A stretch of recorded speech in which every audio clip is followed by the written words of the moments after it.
और बात इस वक्त की एक बड़ी खबर ही कर लेंगे। सीरिया में ईरान के ठिकानों पर अमेरिका ने अटैक कर दिया है। अमेरिकी रक्षा विभाग पेंटागन ने एक वीडियो जारी किया।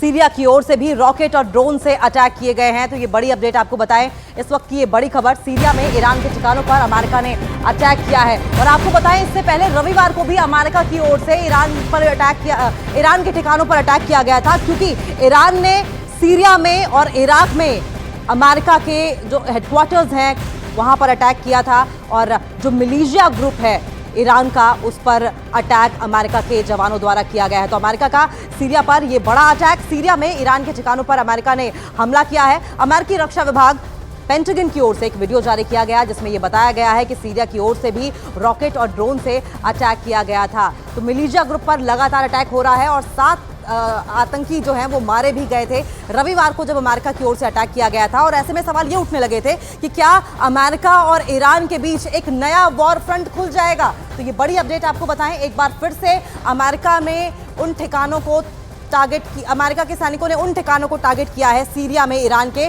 जो लगातार सीरिया के साथ साथ इराक में भी अमेरिकी सैनिकों पर अटैक कर रहे थे।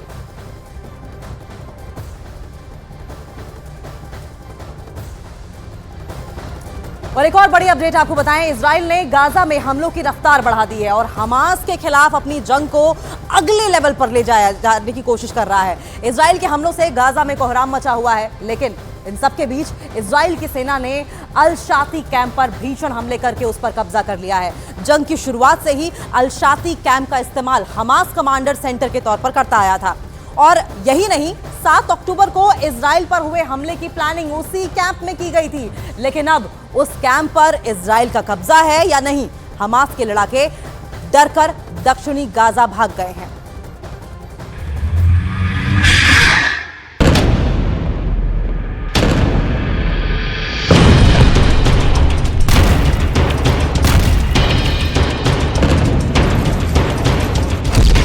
हमास के हाथ से गया गाजा।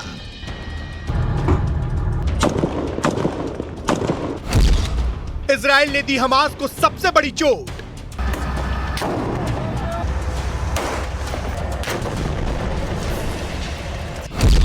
हमास को जिसका डर था वो हो गया।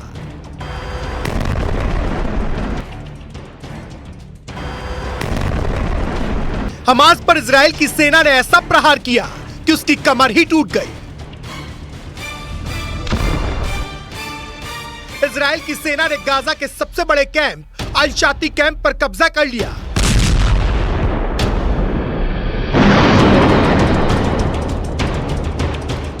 इजराइल ने हमास के अल शाती कैंप पर कब्जे का सबूत भी दिया और दावा किया कि वहां अब इजराइल का झंडा नजर आएगा। यही नहीं, हमास के लड़ाके डर कर दक्षिणी गाजा में भाग गए। अल शाती वही कैंप है जहां 7 अक्टूबर को इजराइल पर हुए हमले की पूरी प्लानिंग की गई थी। इसके साथ ही हमास के लड़ाकों को इसी कैंप में ट्रेनिंग दी गई थी और इसी कैंप पर इजराइल की सेना ने ऐसा हमला किया कि हमास के लड़ाकों को बचने का मौका भी नहीं मिला। इजराइल की सेना के मुताबिक उसके 162वीं डिवीजन ने इस फतह को अंजाम दिया। यही नहीं, उस डिवीजन ने 1000 से ज्यादा हमास के लड़ाकों को ढेर कर दिया। मतलब साफ है, इजराइल ने अपने ऊपर हुए आतंकी हमले का ऐसा बदला लिया कि हमास की रूह कांप गई।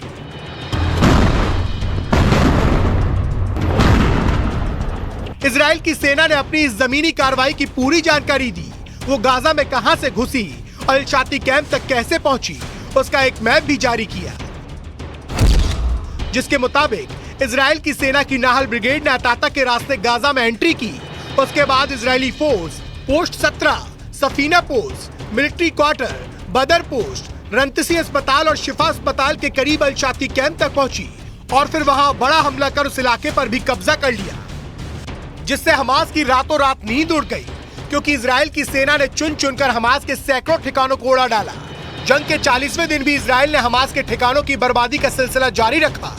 अस्पताल हो या स्कूल, मस्जिद हो या रिहायशी इलाका, इजराइल ने हर उस जगह पर बम बरसाए जहां उसे हमास का ठिकाना होने का शक था। इजराइल की सेना ने एक वीडियो भी जारी किया जिसमें हमास का हथियारों का अड्डा नजर आया। हमास के उस अड्डे में कई रॉकेट, हवाई हमले में इस्तेमाल होने वाले बम, बंदूक नजर आई, जिसके बाद इजराइल की सेना ने यहां मिले विस्फोटकों को उड़ा दिया।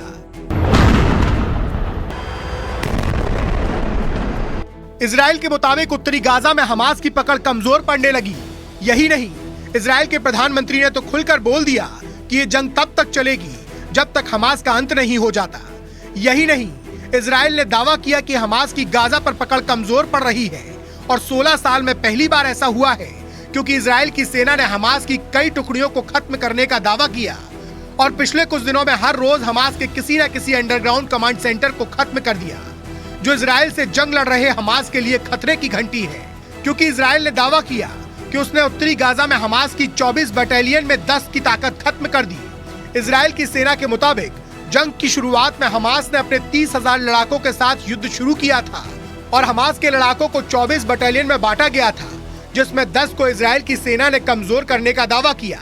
यानी कि इजराइल ने डंके की चोट पर संकेत देने शुरू कर दिए कि वो उत्तरी गाजा में जीत के करीब पहुंच चुका है, या यूं कहें कि इजराइल का गाजा को 2 टुकड़ों में बांटने का प्लान सफल हो गया है। क्योंकि इजराइल के रक्षा मंत्री ने दावा किया कि हमास के लड़ाके उत्तरी गाजा से दक्षिणी गाजा की ओर भाग रहे हैं, जबकि इसके पहले इजराइल ने गाजा में आम लोगों को उत्तरी गाजा छोड़कर दक्षिणी गाजा में जाने की सलाह दी थी, जिसके लिए इजराइल ने ह्यूमन कॉरिडोर तक बनाया था, जिनसे होकर गाजा के आम लोग उत्तर से दक्षिण की ओर निकले थे। लेकिन इजराइल ने दावा किया कि अब हमास के लड़ाके भी दक्षिण की ओर भाग रहे हैं। यानी गाजा को 2 टुकड़ों में बांटकर जंग लड़ने का प्लान कामयाब होता दिखाई दे रहा है, क्योंकि इजराइल जंग के पहले दिन से कह रहा है कि गाजा के आम लोग उत्तर से दक्षिण की ओर चले जाएं। माना जा रहा है कि ऐसा इजराइल ने सोचे समझे प्लान के तहत किया, क्योंकि उत्तरी गाजा की सीमा इजराइल से लगती है, जबकि दक्षिणी गाजा की सीमा इजराइल से नहीं बल्कि मिस्र से लगती है और रफाह बॉर्डर यहीं पर है।